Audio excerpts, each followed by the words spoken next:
No, the 100th NFL season starts in Chicago and ends on February 2nd, 2020, with the Chicago Bears hoisting the Lombardi Trophy as Super Bowl 54 champions, he tweeted.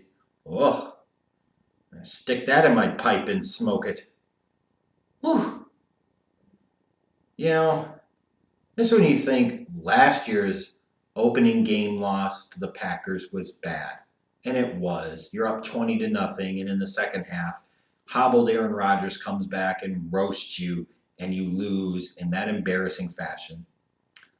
Then you have this opening game of 2019 in Soldier Field, oldest rivalry in the National Football League, 199th meeting between the Bears and the Packers.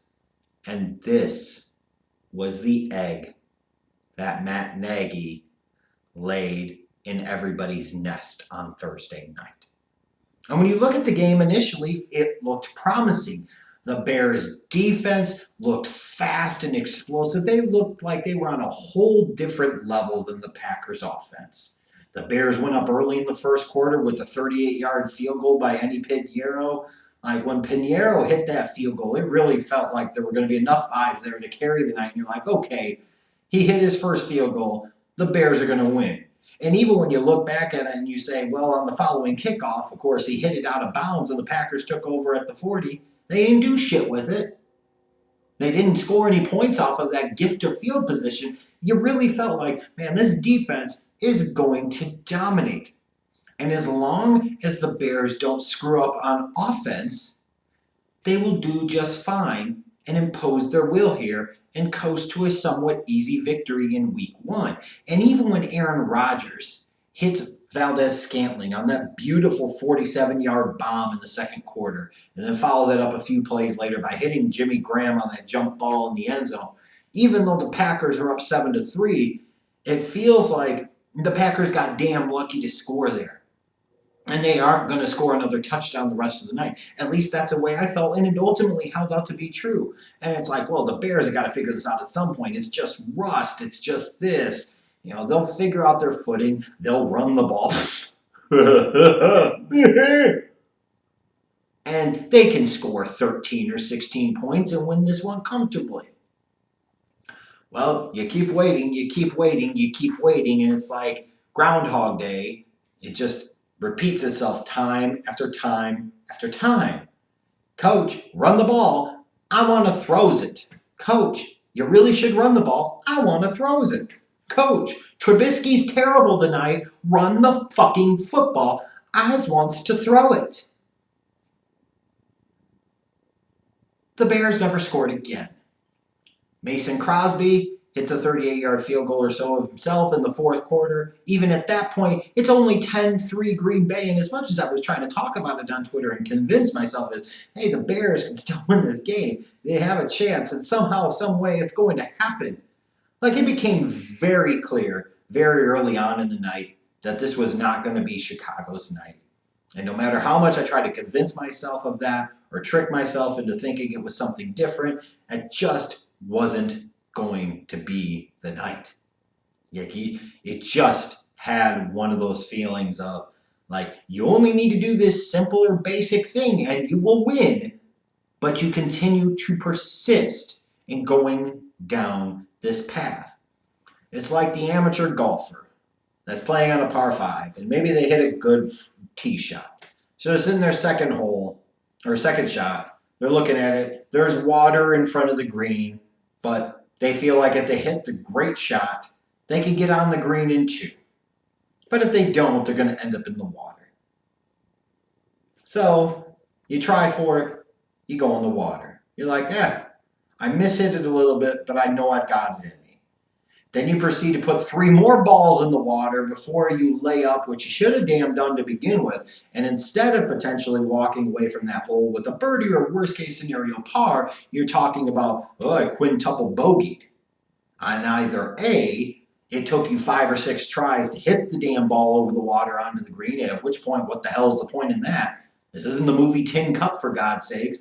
or you still ended up having to lay up anyways and defeated the whole purpose and made it a whole lot more damn difficult for yourself than you needed to. In this particular case, what Matt Nagy did instead was, after multiple times trying to hit it over the water and going into the drink each time, he still kept trying to hit it in the damn water, and he never really learned his fucking lesson.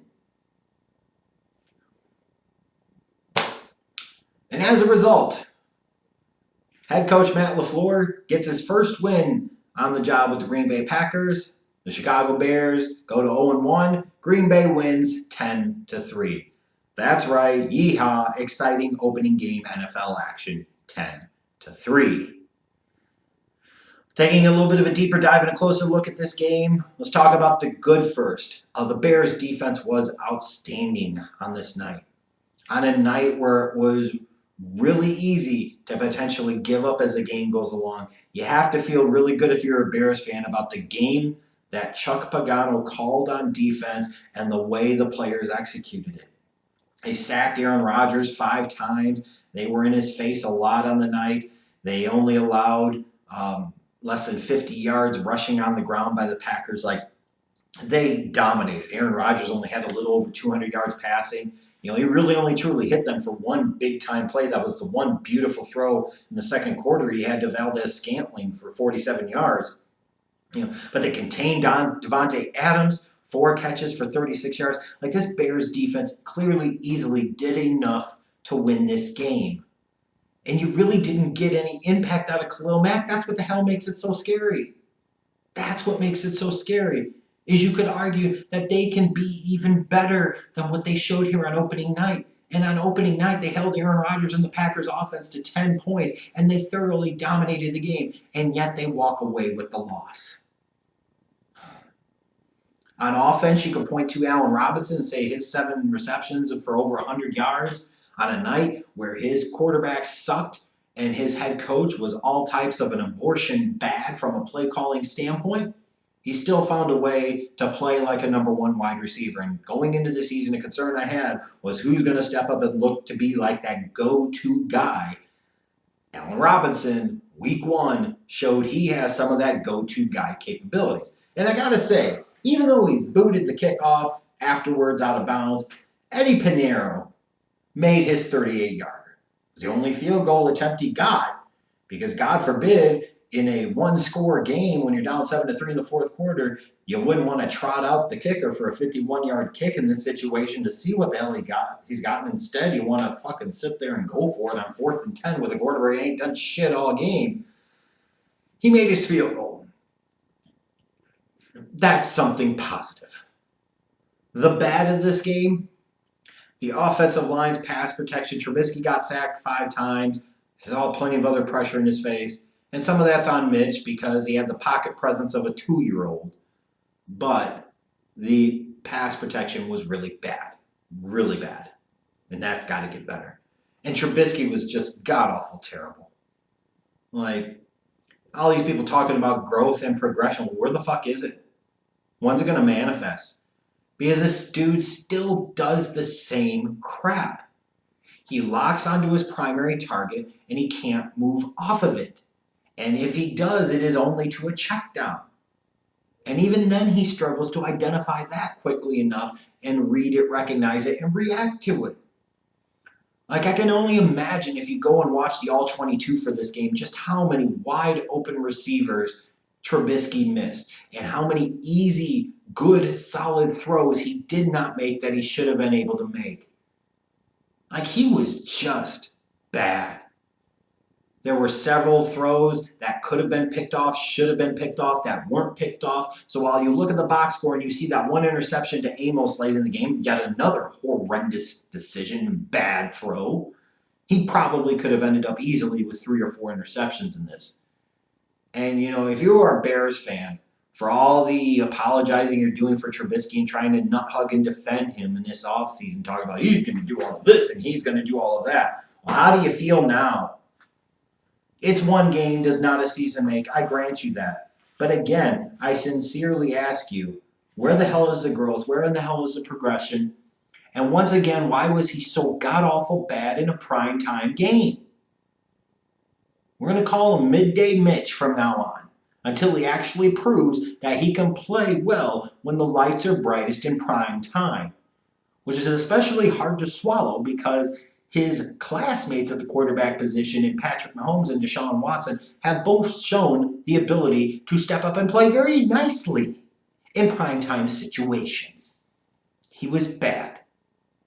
There's just no other way around it. But the ugly of this game was head coach Matt Nagy. That stupid idiot. Call over 50 pass plays and only 12 designed runs. You give David Montgomery 6 carries. You're an idiot.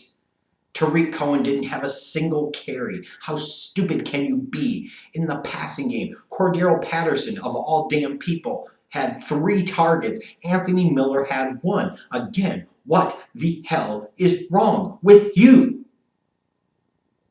And even later on in the game, as you continue to persist on not wanting to run the football for reasons that will always be unbeknownst to me, we call that RPOs. No, asshole, it's called run the damn football. We don't want to hear your excuses because this is a situation where you should have blown the fucking doors off of the Packers on Thursday night and you didn't because of your incompetence, because of your ego, because of your stupidity.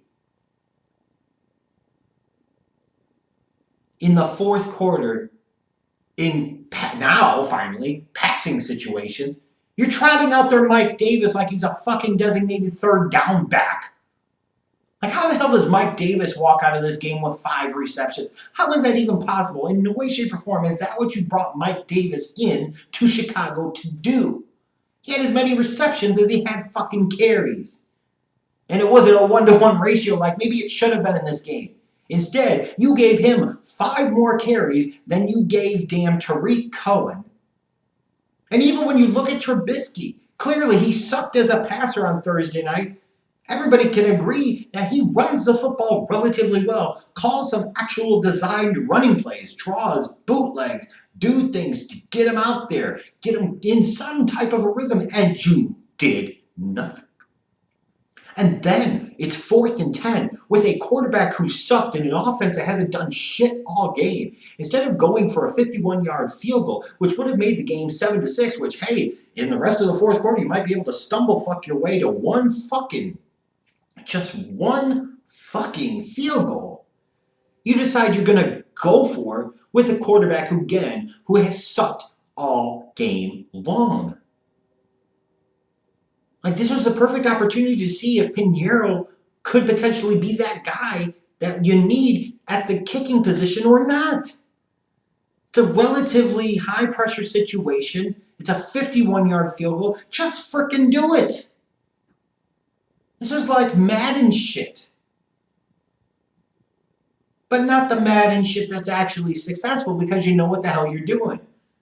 Matt Nagy was like damn rookie-level skill playing on freaking all Madden mode and getting roasted. Roasted. You scored damn 3 points on a day where all you needed to do probably was score 13 and you win. You ran the ball by design 12 times when it was a 1-score game the entire way.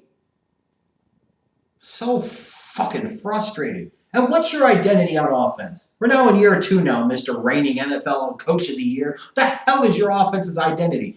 Unless you're going to say it's gimmicks and tricks, which you didn't even do a lot of Thursday night. You had months to prepare for this game, plan for this game. And that is the atrocity, the abortion that you saddled on Bears fans and millions of other viewers across the country. Screw you, Matt Nagy. What the hell is wrong with you? Get your head out of your ass and fix it. Get yourself a pound of rock coach, somebody that'll tell you to run the fucking football. This is a joke. And it gets so much better now. You got to go to Denver and face off against your own defensive coordinator in Vic Fangio, who's now the head coach in Denver, and he's got better personnel on defense. Oh, that ought to go swimmingly. Oh, we'll fix the offense, You can only do so much fixing if your quarterback's not great and you put him in situations to absolutely suck. You can only fix so much. It's got to get better. Because this was about as low as it could go. Like, this was Rex Grossman level bad. And that's saying something.